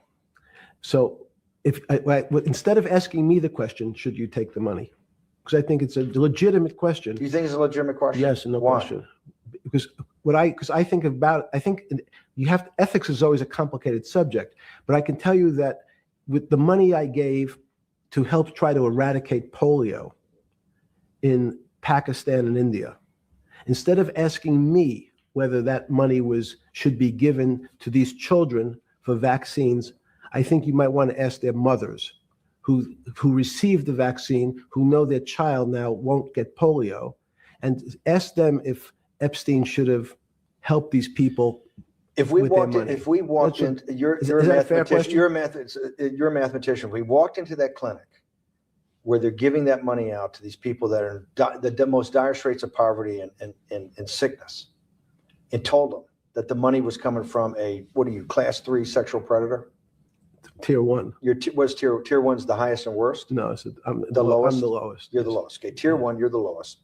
But a criminal. Yes. That the money came from them. What percentage of people do you estimate? I understand you don't like probabilities. Do you estimate would say, I don't care, I want the money for my children? I would say everyone said, I want the money for my children. Did they know where the money came from? If you told them, I told them the devil, 100%. the devil himself said, I'm going to exchange some dollars for your child's life. Do you think you're the devil himself? No, but I do have a good mirror. It's a serious question. Sorry. Do you think you're the devil himself? I don't know. Why would you say that? Because you have all the attributes. You're incredibly smart. You remember the devil is somebody knows smart? The devil's brilliant. You read Milton's Paradise Lost. No, the devil scares me. Satan is the he is at the number 1 or 2 archangel. And the reason he goes to hell and leads the rebellion is because he can't be the top guy. And his thing is, I'd rather reign in hell than serve in heaven. I saw that in a movie once called American Dharma. I don't remember who said it. Okay, we have to go. Okay, good. Okay, that was good.